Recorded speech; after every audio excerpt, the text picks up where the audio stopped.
Have you ever had a little performance anxiety or been stressed out right before a listing presentation, maybe before a set of open houses for the weekend, or as you show up to show a property to clients? If so, then this episode is for you. Today, I sit down with Chad Jeffers, who is absolutely no stranger to this level of stress. He has been on stage with Carrie Underwood playing his guitar to 15,000 fans. Today, on this episode, we chat about his proven strategy to help reduce anxiety to deliver and serve at the highest level for clients. Stay tuned. And as always, I'm your San Francisco referral partner, Shawn Kunkler. Chad, thanks for joining me today, man. I appreciate it. Thank you so much for having me, Shawn. I appreciate it. It's funny. I talk to a lot of people, and a lot of people are like, oh, I'm too busy. And then I actually come across people who are actually busy, and the other people don't hold a candle to them. And you're one of those people. I know we've been going back and forth. I want to say for 6-7 months to try to get you on the show, but with your schedule and your touring, which we'll talk about, juggling being a dad and a husband and an entrepreneur and a real estate agent, and amazingly enough, the guitarist for Carrie Underwood, you still had the time to meet and talk to our audience today. And so I genuinely appreciate you and your time, because I know it is incredibly valuable. I'm so glad to be here. Thanks for asking me. Yeah, there's so much I want to unpack, because you are a real estate agent, which that's the crux of this show, but you also have literally 2 other businesses that you're juggling all simultaneously in addition to your family. So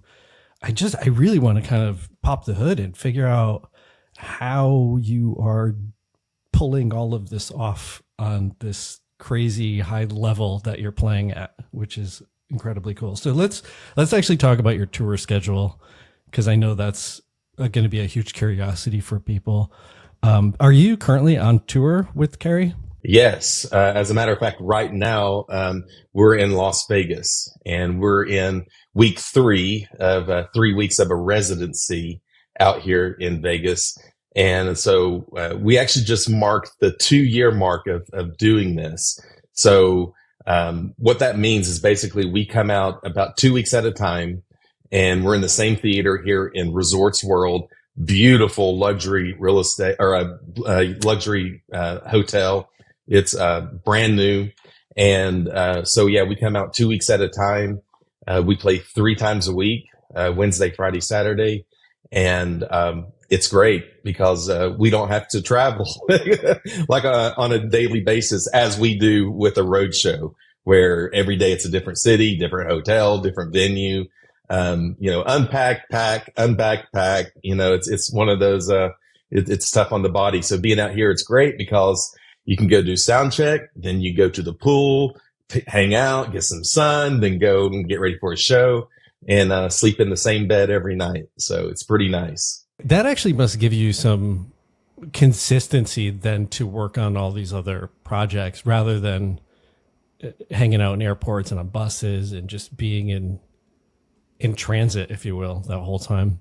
Absolutely. So yeah, I basically, as soon as I get to my room, when we first get here to Vegas, I set up shop. And so I've got, my laptop, I've got, usually my guitar and other things where I can actually do some work, whether it's songwriting or writing for my online course, which I know we'll talk about, or doing real estate deals. I just wrote an offer 2 days ago, and it's rocking out here. So it's great because once I get to my room, there's no interruptions and very few distractions. My stepson, Grayson, is going to be incredibly stoked that I'm talking to you today.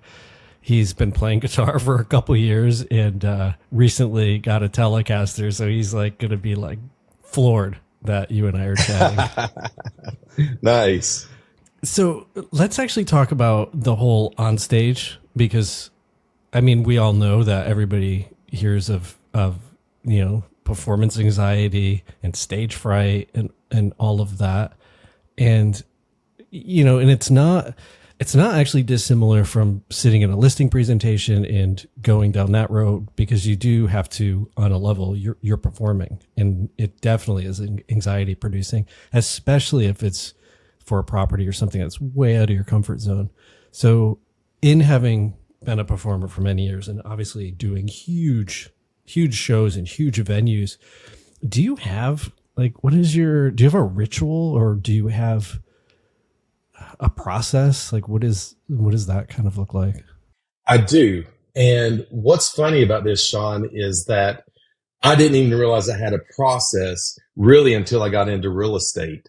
And it's so weird, because you would think that I would have really thought this out, but I really didn't until I started meeting in front of clients and doing presentations and even just showing houses in general. When I would pull up to the house or the property I'm about to show, you kind of get the butterflies in the stomach and the cold hands, but you're kind of hot. And so you're like, what's going on? And so that's when I started dissecting what I do to be performance ready, basically to go on stage. And why is it I can walk on stage in front of 15,000 people completely just no sweaty hands, no nothing, and just like, all right, hey, it's time to go to work. And then, but I'm meeting two clients, and like I'm kind of just like wigging out. I'm like, this doesn't make sense. So I started dissecting what I do in front of 15,000 people before I do a performance, and I started applying that to real estate, and it's amazing. It now I can meet in front of clients completely the best version of myself, because I'm present in the moment, and I'm well prepared, much like what we are before we go on stage. We know the show frontwards and backwards by the time we're playing it in front of an audience. And so I use those same principles for my real estate, for showing property, and for that matter, anytime I give talks or lectures or different things like that, I use it's the same approach.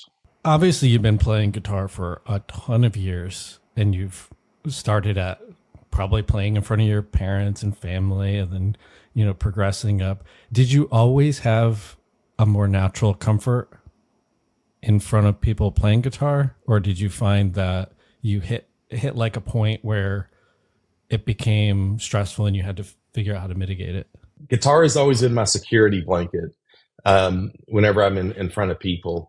And so, a little bit about my story is my late father, he was actually a singer-songwriter. That he was a chemical engineer. He had a flight school that he owned.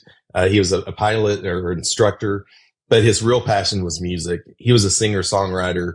He taught me and my brother, who's also a professional musician, so much about music. And so anyway, so I had the music element from him. My mom was a successful real estate agent. So music and real estate has always been in my blood, in my system. And it's all I've ever really known, to the fact that my dad actually told my brother and me. And then we formed a little family band. So we had a neighborhood kid that joined in with us, who also is a professional musician. He's gone on to do incredible things, touring with Beck, with Pink. He actually did all the music for Teenage Mutant Ninja Turtles here recently on the Nickelodeon channel. He's just uber successful. But my dad told the three of us, he said, listen, if you want to do music or any kind of creative field, don't ever get a job with benefits. Because once you get a job with benefits, you're going to get too comfortable and you're not going to pursue anything, any other ventures.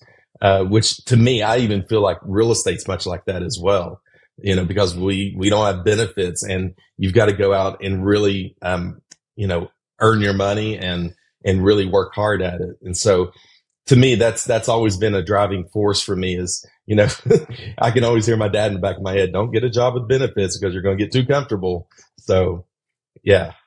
It's funny. I have that same recording playing in the back of my head is, like, don't get comfortable. I'm so unemployable at this point that I have to keep creating my own work and my own businesses. And so I can't, there is a weird, And I don't know, it sounds like you probably have this. I always have just like an uneasiness that is pushing me forward. Something is always like nipping at my heels subconsciously, and I'm always just like, what's next? What's the next project? What's the next, like, how do I keep going for it? I think for me, deep down is, I always have this fear. There's always a little bit of fear, and I use that to my advantage.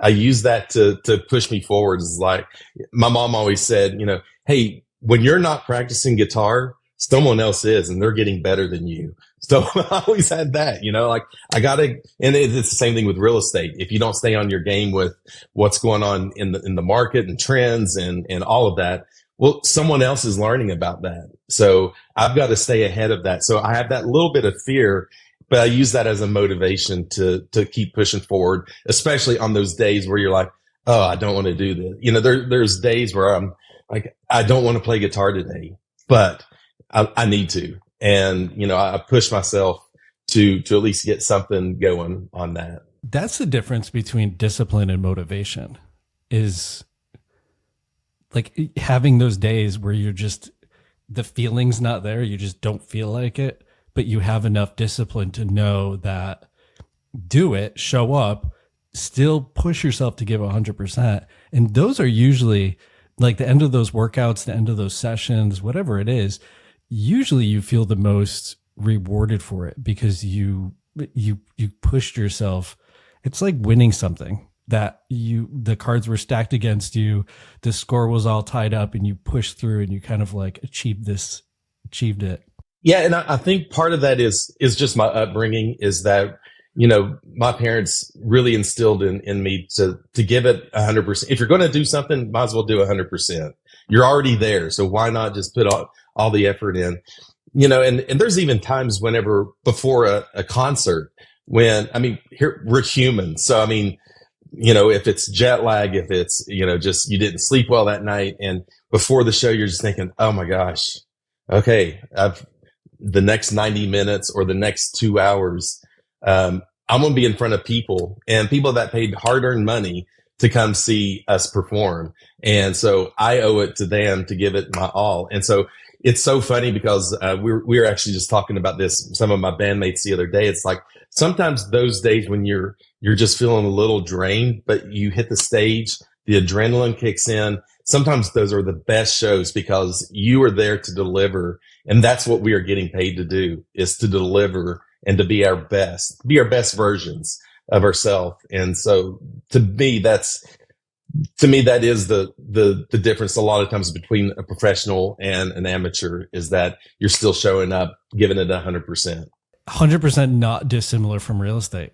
Is we're dealing with most of the time somebody's largest asset, and they don't care genuinely if you've had a bad day and you don't feel like showing up to show the property to a potential buyer that day. They don't care. They want you to give 100%. And so you have to dig deep some days and just turn it on and show up and deliver. And so I can definitely see with your performing side of the world and real estate, 100%, the discipline translates.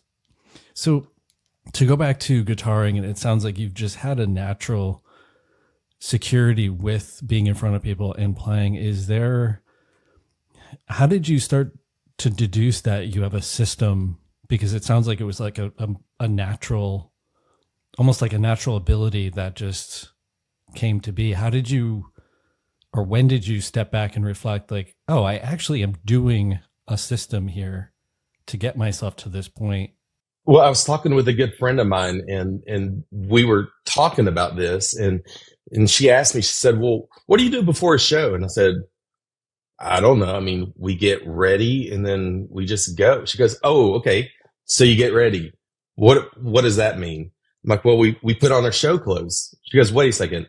You have different clothes, like street clothes, and then you have show clothes? I'm like, yeah. Well, everybody knows that. She goes, no, everybody doesn't know that.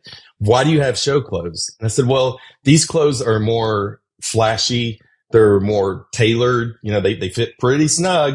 sometimes at the end of the tour too snug because we have really good caterers, but they fit snug and they look better like on stage. I mean, they're stage clothes. And she said, well, how do you feel when you put these clothes on? I'm like, it's amazing. It's like when I put these clothes on, there's something that happens. It's like, it's time to go to work. We're about to go deliver in front of, 15,000 people. And there's just something different. And so there's actually science behind a lot of this stuff that where when you have, clothes that are just specific for shows, there's a mind thing that happens. And so I developed that I transferred that with my real estate. So whenever I have a really important showing, I have a certain suit that I wear. This is a tailored suit. I know that I look good in it. I feel comfortable. But when I put it on, it's like putting on like a armor, you're like getting ready to go into battle. And so for me, that is part of being performance ready and that helps build the confidence. Sometimes when you don't necessarily have the confidence deep down inside, you're doing it externally with the clothes that you're actually putting on to get yourself mentally prepared. It's fascinating that you bring it up, and there is a neurological anchor to rituals in clothing.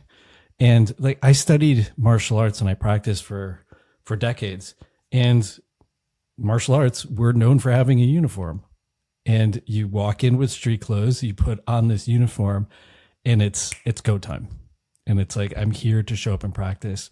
And even before that, and I didn't realize that I did that until you just brought it up, but I was in my 20s and I had a home gym. And then I decided to have a pair of sneakers that were only to be worn in that gym. And it was like my way of putting myself in that place to know that I'm doing hard work in that room. And I got so religious about it that I wouldn't even wear them. Like if I needed to get a glass of water, I would take them off, get a glass of water and go back, because I wanted to keep it like, this is my space to show up and do this hard work.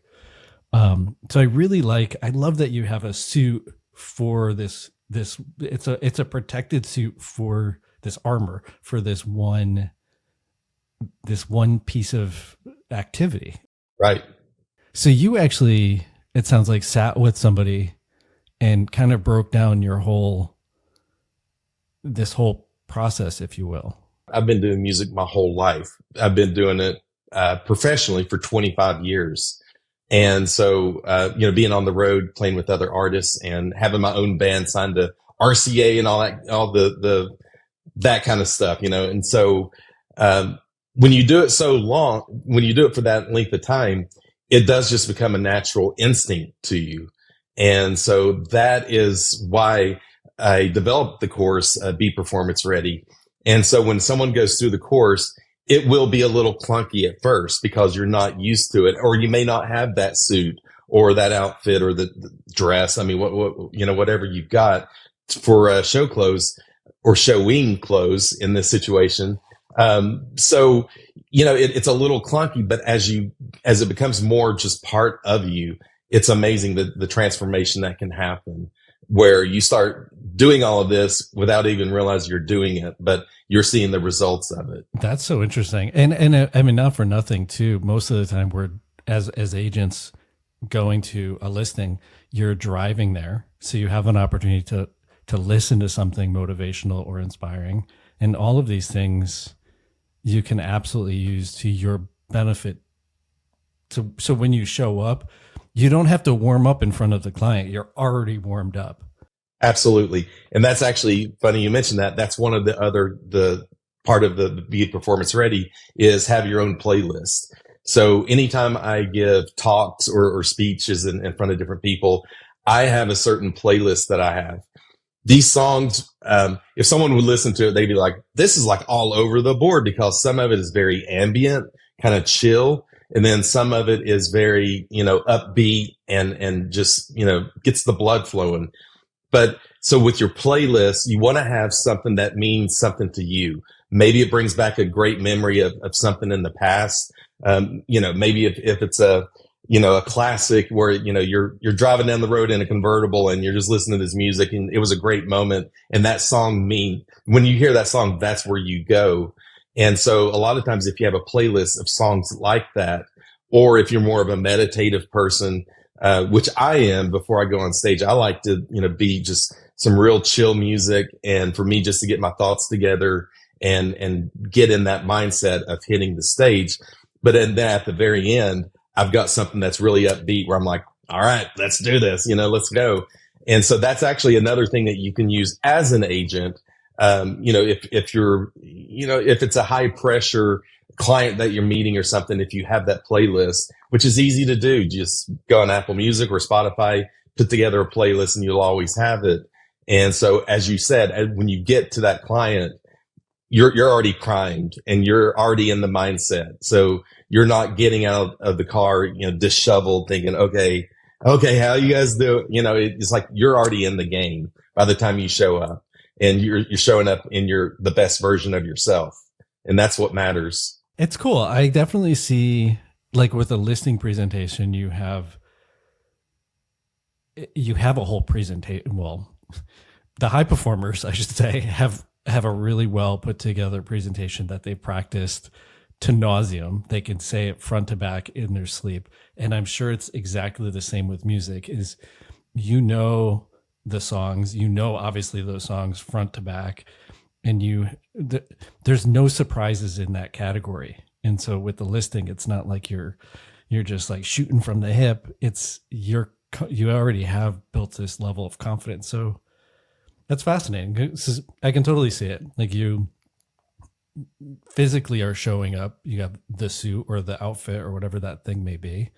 And then you have the internal, your song, and then you have this routine. So you have a ritual prior to. For us getting ready for a show, we rehearse so much that we cannot wait until there's a crowd because when we're rehearsing, sometimes we'll run the full show a couple of times in a day. And so, especially, the road show that we do where we travel from city to city, that show was right at 2 hours. And so that's 4 hours of playing, in a day, which is a lot. So we're excited for when we actually take it to the people and we can have that. But as you're saying, we know the show so well. And typically we play, like the music that we play, it's the same, to the fact where when someone kind of changes up a little something, we all know it. We all look like, oh my gosh, that's so cool. Of course, Betty in row 3, she has no idea about this new lick, but we all know it because we know the music so well. But where this is really important, and this is so important, is that when something goes wrong on stage, look, I'm an optimist, but when something goes wrong, and there's always something that's going to go wrong, I don't care if you're a singer-songwriter playing or just playing in a small club and you just have a simple sound system, there's always a bad mic cable, a mic or something goes wrong. Or if you're at our level, with, lasers and pyro and staging and audio and video and everything like that, there's always something that's going to go wrong. So knowing your music, knowing your position, knowing stage blocking, so knowing where you need to be on stage at any given moment, and knowing that like literally in your sleep, that is so crucial for when something goes wrong, because all of a sudden you're not thrown off course with what you're just dealing with what's going on. And as a lot of people say, it's not what happens, it's how you deal with it is how people see it. There are so many times that when something goes wrong for us and we're thinking, oh my gosh, this is awful, Betty in row 3, she doesn't even know something's going on. So if you're making a big deal out of it, well, then she's going to think, oh, there's something big going on. That's a problem. So for us, knowing the music, something goes wrong, you're like, okay, it's almost like when you meditate and all these crazy thoughts are coming in, you learn in meditation not to try to shut the thing down, but it's just to recognize it. You're like, oh, hey, how you doing? Oh yeah, I need to go to Target today. Okay, I see you over there. And then you keep going. It's very similar with something that's a problem on stage. You're like, oh, okay, well, I can help with that or I cannot help with that. And if I can't help with it, I just keep on with doing what I'm doing, but I'm not frazzled. It's not something that's rattling me where I'm messing up, with music or with the performance. And so much like a sales presentation, we all know that there's sometimes small kids. I got a 2-year-old and a 1-year-old. I love them to death, but sometimes they love to interrupt. And so as when you're giving a sales presentation, sometimes maybe, your potential clients' kids are coming out, but as long as you know your content so well where you can roll with it and then you can pick it right back up. So you're not frazzled saying, oh my gosh, where were we, flipping through pages or whatever it may be. You can pick up right where you left off and keep going. And here's the other thing is, as a performer, when you're frazzled, the audience is frazzled. When you look worried, they're worried. Same thing as an agent. When you're worried, well, then the client, even if they don't know, they're like, oh my gosh, he's worried. I guess I need to get worried.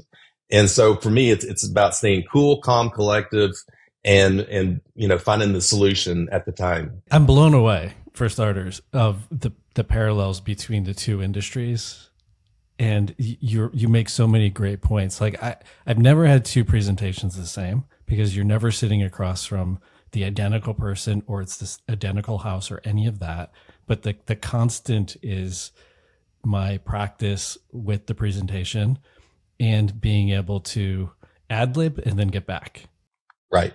Keep them from knowing that was a hiccup, that was a mistake, or this is a challenge that we're overcoming. And I 100% agree with you as well, is whatever you're projecting, they're feeling. And so if you have this look of panic and anxiety, the whole thing is going to it's going to derail incredibly fast. But if you're a professional, an experienced professional, and you roll with it, they roll with it. And so that is such a phenomenal point. And it really, again, with both sides, it just sounds like practice. We had a saying in Kung Fu was practice makes permanent. You have to practice it exactly the way you want to perform it until it's just part of your DNA. And then it's just that it becomes you. And it's the same with scripts. I'm sure, the first time you are learning a song or putting it together, there's a foreign component to it. And then eventually it just becomes intuitively you flow through it. And so same with scripts. It's like the first time you read them, you're like, oh, this doesn't sound like me. I wouldn't say it exactly like this. But if you do it enough and enough and enough, it becomes you. Absolutely. Yeah. I agree 100% with that. Such great tips. I love I'm fascinated and I'm floored by the parallels. And there has been a ton of study on this and our neurology, and there's even the anchors of having the music, hear the music, have the feeling, regardless of if you wanted to have that feeling, it pulls you into this new state, this state of mind, and it moves you forward. It's so good. It's so good. And so when you mentioned earlier having some of that performance anxiety in front of no anxiety in front of 15,000 people, anxiety in front of 2 people, is that when you started to kind of piece this together and realize like, oh, I can go through this same process and then feel incredibly confident now in front of these 2 people? Absolutely. Yeah, that was the starting point for that. And then, and doing what I do, playing with Carrie, and before that it was Keith Urban and Kenny Loggins. And so many people, they ask me, they're like, what do you guys do before a show? First of all, how do you put a show like that together? But then also, what do you do before a show? So it's been such a common question throughout my whole career. But then once I started, working with the real estate and then putting that 2 together, that's when the course idea came. And as I was floating around to a couple of different entrepreneurs, they're like, oh my gosh, I need this. This would be great. As well as some real estate agents too. So that's where the Be Performance Ready for the course came about. So yeah. I'm excited to dig in it myself. I can absolutely see where there's Like there's things, to your point earlier with playing guitar, there's things that we just naturally do.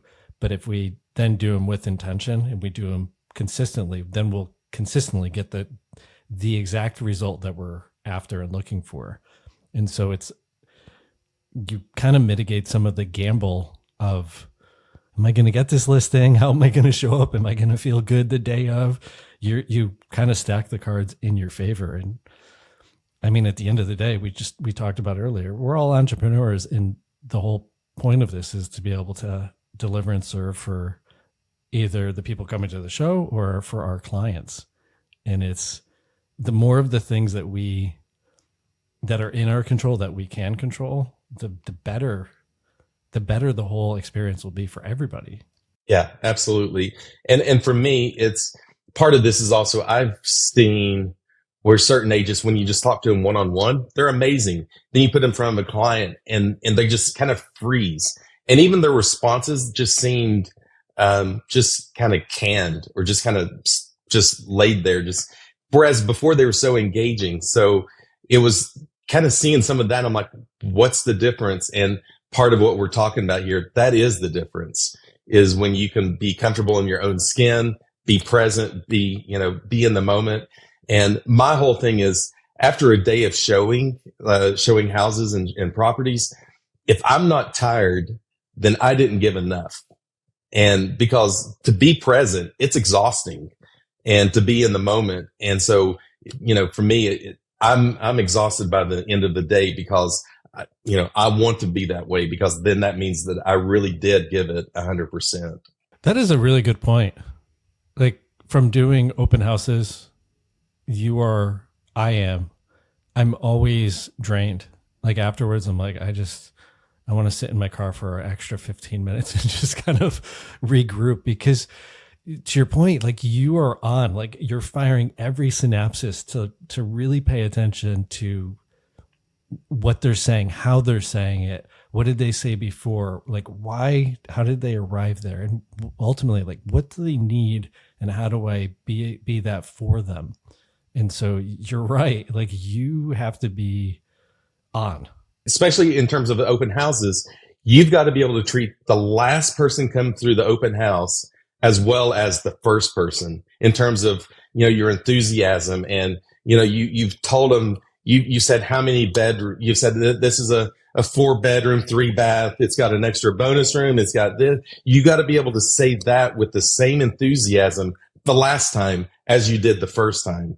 Once again, much like playing music. I mean, I've played these songs thousands of times, but I still have to play it as if, it's like brand new to me, and it's exciting to play. So it's the same, once again, it's a very same dynamics with each other. It really is. It is true. Because if you've done open houses, you realize that most of the time there's probably 5 common questions, and you have to act like it's a really great question and you're really interested in what they have to ask and say.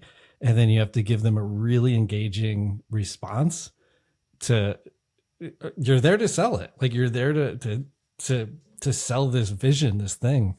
Yeah, I agree. It's tricky. And not only that, it's like you have 2 back-to-back days, Saturday, Sunday. You have 2-3 hours that you're hanging out and you're literally saying the same thing over and over and over. And you have to be as 100% as you were with that first question on Saturday as at closing time. Actually, you're staying an extra 15 minutes because this family just showed up and it's sheer chaos. The last minute, 1 minute before, right? Never fails. And you're already thinking like about what you have to do after the open house and where you got to be. And you still have to be 100% on point. So yeah, I can see the transferable skill there, and it's not dissimilar for any entrepreneur, really. I mean, it's talking about the course or being on stage or doing the open houses or any those redundant, mundane part of our real estate tasks. Same enthusiasm and showing up in the same way, just consistently. And I would say, from having the honor and privilege of now sitting down with, actually, I think you're number 50 for the podcast. Nice. 50. I'll have to double check, but yeah, I want to say you're number 50, which is super cool. You obviously have this whole musical life happening. You have your family life, you're juggling that. What was it through your mom, or what inspired you to, I mean, where did this idea of, hey, I think I want to get into real estate, even, where did that spawn from? Music is always what I wanted to do, but there was always that fleeting thought, like, I could do real estate too. Cause I mean, I can't even tell you how many showings, showing appointments I went on with my mom, and back then I was helping her with her signs. And actually I was her cleanup guy too. So like any house that needed to get the yard mowed or stuff hauled off or whatever for her listings, I mean, that was my job. And, of course, anytime I was mowing the yard, it wasn't, the grass just needs to be mowed. It's like, it's knee high. So it was always a thing. But anyway, I was always with her learning about real estate, and it was always fascinating to me. It's just that music, that's what I went to Belmont University. I got a degree in music business, and then another one in marketing. And then right after that, I was like literally on the road playing music with different artists. And, that's what launched the whole career. So I always wanted to do real estate, but just never could really find the time in terms of doing, music full time. That was until, a lockdown happened in 2020. And then I all of a sudden had plenty of time. And I thought, this is a fantastic time to really dive into real estate, and, did all the coursework and studied and passed the first time. And then, Compass has a sports and entertainment division, which fit great with what I was doing because I'm already in sports or already in entertainment. And so, that was my, in with getting in with Compass. And, it's just been a great marriage with that. And so, that was, for me, I've always done real estate, just not legally. It's just always, being with my mom and watching her do deals. And I just thought this would be a lot of fun. And I'm based out of the Franklin, or in Williamson County, which is in Middle Tennessee, which real estate there is absolutely on fire. And so it's a great time to get in, and it's, to me, it just made sense to do that. Which is funny because then a lot of people say, real estate, why would you want to do real estate? I know there's like a million real estate agents in Middle Tennessee. I said, you're so right. You know how many guitar players there are in Nashville? And I still came to Nashville to be a guitarist.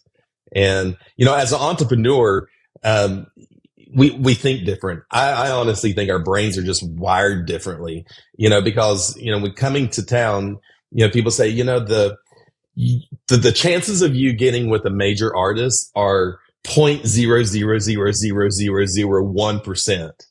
And, most people go, okay, well, I guess I won't do that. But as an entrepreneur, I'm thinking, oh, so you're saying there's a chance. That's the way I think. I'm like, hey, if there's a chance, then I'm going to get in there and let's do this. And for me with the real estate, it's the same thing. It's like, hey, there's a million realtors. I'm like, great. That means that there's opportunity, and I'm here for that. That's so funny. I do, and maybe this is from my entrepreneurial brain as well, or it's conditioned from doing sales. I don't hear no the same. It's almost like I hear it as, well, now I'm one step closer to finding the yes. And it's like, it doesn't feel the same. Sure, there's definitely deals where you get the no and it doesn't feel as good. But most of the time it's like, you just chalk it up as, I have to talk to 100 people. And then of those, I'm probably going to get maybe 2 to 3 deals out of it. And so I hear a no and I'm like, all right, great. I have 98, whatever, 97, 96, 80, 52 more to go. And it's not as stingy. It's like, you just go. Cause to your point, it's like, I just need to go find that 0.0001% one time. Like, I can handle a ton of no's, but if I get that hit once, the whole thing cracks open. One thing with that, I always heard, and I live by this, is that you're one person away from changing your whole business. And I believe that that's so true. There's so many times where like that one person and sometimes they're like, I'm not in the market for a house, but you need to talk with so and so. And it's opened up so many doors just, having that mindset. So I'm always looking for that next one person that's going to change my business. You're basically 2,000 calls away from being a 7-figure agent. And those calls can be open houses, they could be networking, whatever it is, but you're 2,000 away from 7 figures. And so when you look at those odds, you're like, oh, I'm just going to go for it. And so obviously having this huge, vast music and obviously a lot of depth and being connected to a ton of musicians, have you, since getting into real estate, really been able to lean into your referral or lean into your network for those referral opportunities? Absolutely. And one thing that I've seen a huge benefit is when I work with someone in the industry, especially artists, artists and songwriters, more on the creative side. I know their needs about what they're looking for with a house. I was working with one. He was actually a comedian, and he wanted a room in the house that he didn't want any furniture in. He goes, I know this sounds crazy, but he goes, I just want to put a chair in this room, and this room needs to be kind of away from everything else in the house. And he goes, because I just need like a quiet space and no other distractions. And I'm like, I totally get it. I totally get it, because I like to meditate and sit in silence for long periods of time and just think about things and think about possibilities and solutions to certain challenges that are going on, where there's no TV, there's nothing else in the room. And so it's things like that, as well as I had an artist, and she was looking for a practice room as part of her house. And so, so we were looking, so there's certain elements like that. And then when it comes down to more of the business, oftentimes if the artist is big, a bigger artist, where I'm actually not working so much with the artist, but more with the business manager or the manager, the artist manager itself. And so, being in this business, I understand the complexities and the delicacy part of that, and where I know what to talk to the artist about, and I know what to talk to the business manager and the manager itself, because it's vastly different. Because talking finances with the artist, I mean, a lot of times they're like, I don't know. You need to talk to my business manager. And so, so a lot of times it's about finding that, just knowing what to talk about with each of the parties in that. Totally makes sense. And there's, to your point earlier, is everybody has different needs, and being able to either intuitively know it or listen for what they actually need in that moment and how to navigate them through and around it. And I'm sure it takes a little coaching as well, of if that party's interested in buying, then you're going to show listings. And I'm sure there's some sensitivity around coaching the listing agent as to how to navigate if they're not familiar with navigating with that type of status person. Absolutely. And for me, when that happens, a lot of times I sometimes almost feel like a manager to my client if they're an artist, because I'm very protective, in terms of making sure there's no overlapping, appointments, and which has happened before. So I go in literally and I just, they're running over from their time slot. And I'm just like, we need to move it along. And I wait until they're completely gone. Then I'll go get my client, out of the car and walk them in. So it is a little bit different mindset with that. Just being more protective of them. Because they don't want to show up and all of a sudden someone like fanboying over them or fangirling over, the artist, because they're there to look for their house, their sanctuary, and they don't want, someone interrupting that. Or half of the brokerage showing up to showcase the home as they're walking in. Yeah, exactly. I can see that. Like, you intuitively have a layer of protection for them because you already know what that experience, what that's like of having a almost a tarnished experience of trying to find your sanctuary, but now it's already blown out because the people around it weren't protecting it properly. Right. And that's part of my job is to make the house hunting and the showing property as great of an experience as possible for my clients, whether it's an artist or not. I mean, that's what I want to do. I like to keep it light. I like to keep it fun and, make jokes or, sometimes help them visualize kind of some of the, especially if it's an empty house. I like to, kind of help show them because sometimes people can't see a vision of the house in terms of what they can do with it. Same thing with the backyard. You're like, oh my gosh, look at this huge backyard. Look, you could set a swing set over there or, do a little go-kart track or what, So, I mean, it's to help them kind of visualize what they can see. But I want that experience to be fun for them. And I try to be as engaging as I can, but still kind of step back and let them explore as much as they can on their own and just be a support system for them. There's definitely a level of you got to read the room. You got to figure out what they, again, like what do they need? They may not be telling you, and they may even be playing along with you, but do they actually need that space? I mean, we all know, regardless of celebrity status or not, some people are more internal and they don't want a lot of input. They don't want you to keep talking. They want to think about stuff. And so you have to give them that quiet space to do so. Whereas other people, they do want you to narrate and they do want you to share that input, but you have to you really have to your point earlier, you have to show up 100%. You really have to be present and you have to observe what it is that they need from you in that moment for that experience. And that's that's the art of being a professional right there. Yeah, 100%. That is really cool. I love how you've been able to parlay these and marry these different worlds, which from somebody sitting on the outside looking, and they're vastly different, but they actually all fit together amazingly well. And it's really cool to have the opportunity to chat with you and kind of see exactly where these pieces overlap. Unfortunately, we're at time. I've genuinely enjoyed this conversation. And again, I appreciate your time. I know you're spread pretty thin with all these projects and family and your two kiddos at home. So thank you for hanging out with us. What I'm going to do is in the show notes, if anybody's interested in finding your program, we'll link it. They can totally check it out. I know there's a free download, which is really cool. So there's no cost associated with it. You can check it out.